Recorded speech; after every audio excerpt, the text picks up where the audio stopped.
नमस्कार, मैं हूं रवि तिवारी। आप देखना शुरू कर चुके हैं लोकल टीवी छत्तीसगढ़। देवभोग, ये कहूंगा कि देवभोग थाने के देवगुड़ा गांव में एक दुखद घटना घटी है।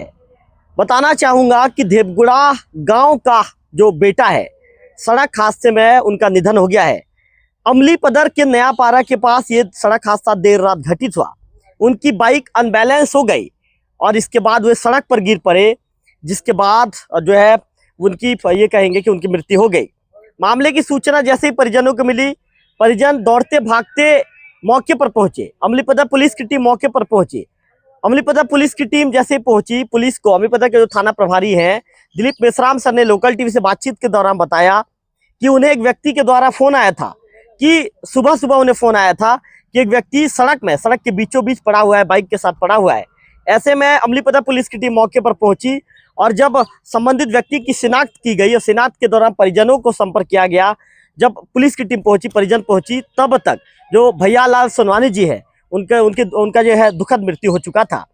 मैं आपको बता दूं कि अमलीपदर में डॉक्टर नहीं होने के चलते परिजनों को परेशान होना पड़ा और परिजन पीएम के लिए, और कैमरा पर्सन विक्की से कहूंगा, विक्की बार कैमरे घुमा दीजिए।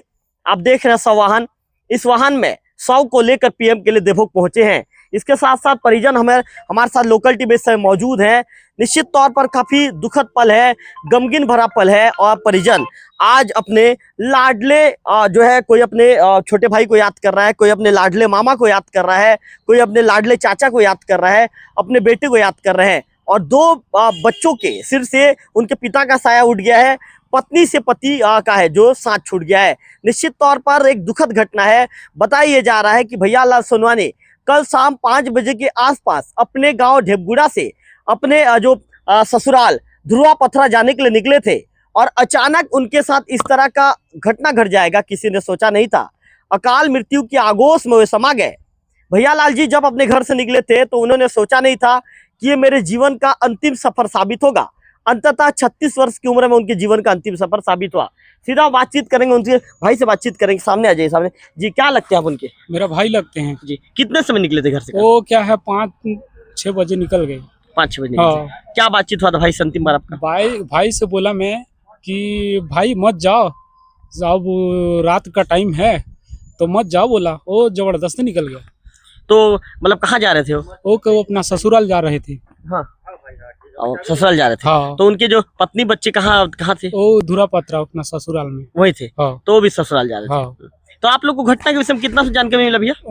वो क्या है चल दिए बोले सर, और क्या है हमको मिला सुबह मिला। हाँ। तो रात भर जैसे वो अपने ससुराल नहीं पहुंचे। हाँ। तो उनके ससुराल वाले खोजबीन नहीं किए क्या, कहाँ गए? वो हमको फोन भी नहीं किए, क्या हम चल दिए बोले। हाँ। हाँ। मतलब आप लोग को फोन नहीं किए? फिर आप लोग को कौन बताया सुबह बोले ऐसा सुनसान हुआ उधर से, उसी के नाम से हमको पता चला, नहीं तो पता नहीं चल रहा था। कितने बच्चे इनके? 2 बच्चे। 2 बच्चे। हाँ। और आप लोग कितने भाई हैं? हम लोग 4 भाई रहते थे। 4 भाई हैं। हाँ, एक गुजर गया। क्या काम वाम करते थे? वो क्या है हम लोग क्या है, वो गरीब आदमी है, धंधा पानी करते थे। धंधा पानी करते। हाँ। बिल्कुल। उनके भाई कहते निश्चित तौर पर बातचीत करते करते उनका गला है, रूंधे गले से बातचीत कर रहे हैं, उनकी आंखें नम हो रही है। आप क्या लगते हैं भैया? मैं वही धुरवा पथरा से हूँ। धुरवा पथरा से। क्या लगते हैं इनके? ये हमारे रिश्तेदार भाई लगते हैं। आपके भाई लगते हैं। हाँ। तो आप लोग को कितना समय पता चला भैया? हम लोग को भी सुबह 7 बजे पता चला। जी। कौन बताया आप लोग को? हमारे यहाँ का सरपंच बोले कोई आपके गांव पारा वाले एक्सीडेंट हो गया बोले, तो हम लोग सब गए। तो देखिए ये देवगुड़ा वाला था। देवगुड़ा। हाँ। उनके पत्नी बच्चे धुरवा पथरा में ही थे? हाँ, धुरवा पथरा में ही थी। आपके धुरवा पथरा से कितना दूर में हुआ था एक्सीडेंट? धुरवा पथरा से लगभग 2-3 किलोमीटर। 2-3 किलोमीटर पहले। हाँ। वहाँ पे कोई क्षतिग्रस्त पुलिया उलिया भी है क्या? एक पुलिया था। हाँ। वो पुलिया के सामने ही तालाब के पास। अनबैलेंस होकर गिरे हैं क्या? तो अनबैलेंस होके गिरे, कैसे गिरे नहीं पता। हाँ। हमको सुबह ही पता चला। हाँ। रोड में ही पड़े हुए थे? रोड में ही पड़े हुए थे। उनकी मृत्यु हो चुकी थी? क्या नाम लिखते हैं आप? दुर्योधन सोनवानी। दुर्योधन सोनवानी जी को आपने सुना। दुर्योधन जी बता रहे थे कि सड़क हादसा कैसे घटित हुआ अभी तक क्लियर नहीं है। कोटवार महोदय मौजूद है देवगुड़ा के। अच्छा कोटवार जी, क्या बताना चाहेंगे, क्या सूचना मिली थी आपको? मेरे बुआ जी का लड़का थे और कल शाम को गाड़ी से धुरवा पथरा गए, रास्ते में खत्म हो गए। सुबह मेरे को जानकारी मिला, वहीं के कोटवार को फोन किया था मैं, तो उनके माध्यम से मेरे को जानकारी मिला। अंतिम बार कब बातचीत हुई थी भैया लाल जी से कल आपकी? कल 4 बजे बात हुआ था क्या बातचीत हुआ था? कि मैं ससुराल जा रहा हूँ, बहुत दिन से मेरे बीवी और बच्चे वहीं पड़े हुए हैं, लेके आ जाऊंगा सुबह। मतलब उनकी पत्नी और बच्चे बहुत देर से वहीं थे? हाँ, हाँ, तो लेने गए थे? लेने गए थे। कैसा व्यवहार था भैया लाल जी का? बहुत अच्छे, एकदम मिलनसार व्यक्ति थे। बहुत अच्छे थे। उसके बाद मतलब बोले कि निकले आप लोग को कि जा रहा हूँ करके? जी जी। फिर कितना से पता चला कोटवा महोदय आपको? और सुबह वहीं के कोटवार को मैं फोन किया था, ऐसी ऐसी बात है क्या? बोले हाँ सही बात है बोले। वो बताए फिर आपको? जी। और ये एक्सीडेंट रात को हुआ क्या मालूम, रात को हुआ होगा। उनकी बाइक अनियंत्रित हो गई बता रहे हैं? हाँ, अनियंत्रित था। वहाँ पे सामने पुलिया भी है? पुलिया है ना, क्षतिग्रस्त। मतलब ससुराल से 3 किलोमीटर 3 किलोमीटर पहले। बिल्कुल। चलिए, कोटा महोदय क्या नाम है आपका? लक्ष्मी नारायण बघेल। लक्ष्मी नारायण बघेल जी को आपने सुना। उनका कहना है कि कल 4 बजे के आसपास मेरी मुलाकात हुई थी। मुलाकात के दौरान जो भैया लाल सोनवानी जी ने कहा था कि पत्नी बच्चे बहुत दिन से ससुराल में हैं, तो उन्हें लेने जा रहा हूँ, और लेने के लिए हंसी खुशी अपने घर से निकले थे, लेने के लिए निकले थे। लेकिन भैया लाल जी का ससुराल मात्र 3 किलोमीटर का और सफ़र बचा था। उस सफ़र को भैया लाल जी तय नहीं कर पाए और अंततः इस सड़क हादसे में भैया लाल जी की दुखद मृत्यु हो गई। सुरेश जी मौजूद है, उनसे बातचीत करेंगे। सुरेश जी क्या लगते हैं आपके? मेरा भांचा लगता है जी, क्या बताना चाहेंगे सुरेश जी? मैं बोलना चाहता हूँ कि जो भी पुलिया में जो गिरा है वो पुलिया भी ठीक नहीं है, मैं देखा अभी क्षतिग्रस्त इसको। हाँ, क्षतिग्रस्त है। और ऐसे टर्निंग है कि आदमी इधर से मुड़ते हुए वो टकरा जाए। इसको थोड़ा ना चौड़ा करके बनाना चाहिए, और कोई भाई के साथ ऐसा घटना न घटे, सावधानी बरते। आप आज आपने अपने परिवार के भांचा खो दिया? हाँ, अपना परिवार का भांचा खो दिया हम, वही नाम से। और सभी को मैं हाथ जोड़ के विनती भी करता हूँ, सावधानी से गाड़ी चलाइए, अपना होश और हवास से चलाइए, धीरे से चलाइए। जान है तो जीवन है, माने सब कुछ है। सुरेश जी अंतिम मुलाकात भांचा जी से कब हुई थी? कल ही हुई थी, शाम को हुआ था। मैं भेजी पदर गया था कुछ कार्य, अपना जरूरी कार्य के लिए। मैं देखा, बातचीत भी हुआ। मैं पूछा कहाँ जा रहे हो, बोलने के कारण वो बोला नहीं मैं ससुराल जा रहा हूँ। इनके तीन आदमी थे, इसका जीजा भी था और इसका बड़े भाई भी था। उस समय तीनों से बात हुई थी। तीनों वहीं पे? कहाँ पे बातचीत हुई थी? भेजी पदर में। भेजी पदर में तीनों भेजी पदर में थी। फिर क्या बातचीत हुई उसके अलावा? मैं बोला, पूछा कहाँ जा रहे हो, तो ससुराल जाऊंगा। उन लोग चावल के लिए गए थे, चावल लेने के लिए गए थे। तो पूछा कहाँ जा रहे हो, नहीं चावल के लिए जा रहा हूँ, चावल के बाद ससुराल जाऊंगा बोल के मेरे से बातचीत हुई। हाँ।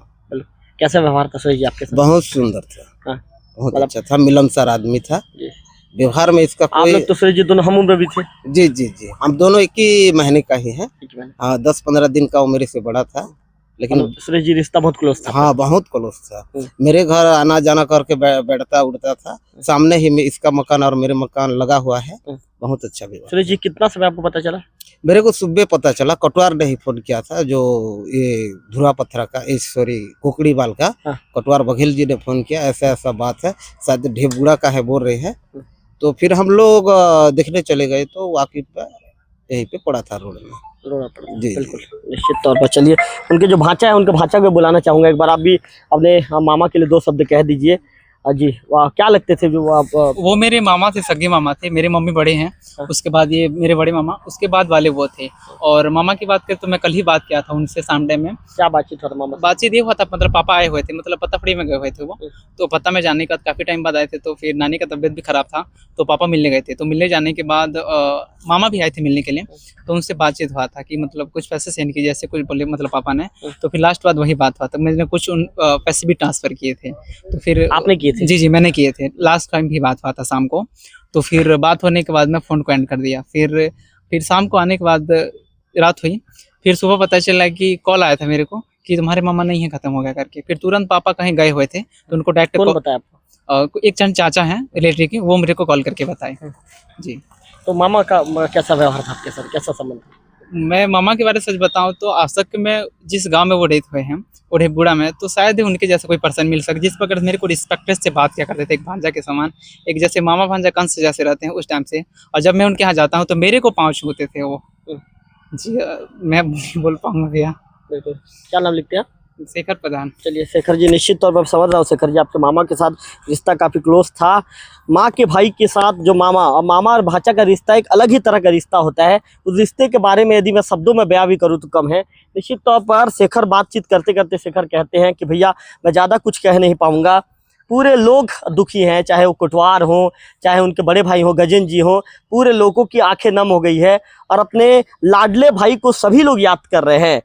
सभी लोग कह रहे हैं, सुरेश जी ने जैसा बताया कि एक जिंदा दिल इंसान थे, जैसे कि उनके भाषा को आप लोकल टीवी स्क्रीन पर आप देख रहे हैं, निश्चित तौर पर कितने दुखी हैं। आप अपने मामा को याद करके सिसक रहे हैं, आप देख रहे हैं, कैमरा पर सब दिखा रहे हैं, उन पलों को दिखाने का प्रयास कर रहे हैं।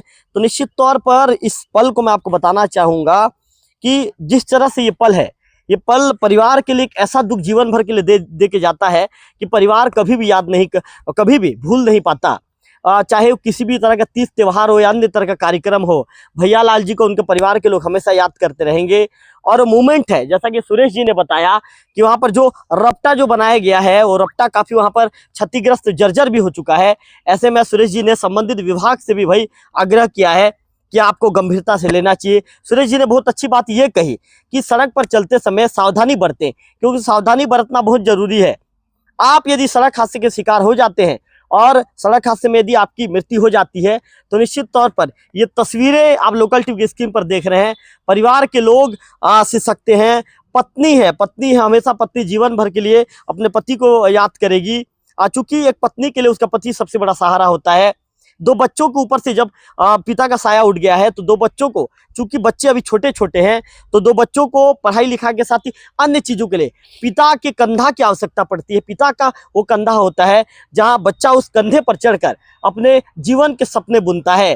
अब बचपन में ही जब उनके पिता उनसे दूर चले जाते हैं तो आप सोच सकते हैं कि वो बच्चे के ऊपर क्या बीतेगी, वो बच्चा कितना ज़्यादा वो बच्चा टूट जाएगा, उनकी पत्नी कितने ज़्यादा टूट जाएंगे, परिवार के लोगों के ऊपर कितना ज़्यादा दुखों का पहाड़ टूट पड़ेगा। तो निश्चित तौर पर लोकल टीवी की आपसे अपील है, सड़क हादसे की खबर जब भी चलाता हूँ हमेशा अपील करता हूँ, आज भी अपील करूँगा, सड़क पर चलते समय यातायात के नियम कायदे का पालन कीजिए। सड़क पर चलते समय ओवर स्पीड मत कीजिए। सड़क पर चलते समय नशा करके वाहन मत चलाइए। 4 पहिया वाहन में तो सीट बेल्ट पहनिए, 2 पहिया वाहन में है तो हेलमेट पहनिए, क्योंकि अधिकांश मामलों में देखने आता है कि जब ये जो भाग होता है, जब सिर पर लगता है तो हेड इंजरी जैसी जो है प्रॉब्लम्स आती है और उस प्रॉब्लम्स में जो संबंधित व्यक्ति की मृत्यु हो जाती है। तो हमारे अपील को समझिए, हमारे अपील को समझेंगे तो निश्चित तौर पर ये आपके जीवन के लिए एक कहेंगे कि आपके जीवन के सुरक्षा कवच के रूप में हमारी अपील काम करेगी। कैमरा पर्सन विक्की सराय लोकल टीवी देवभोग।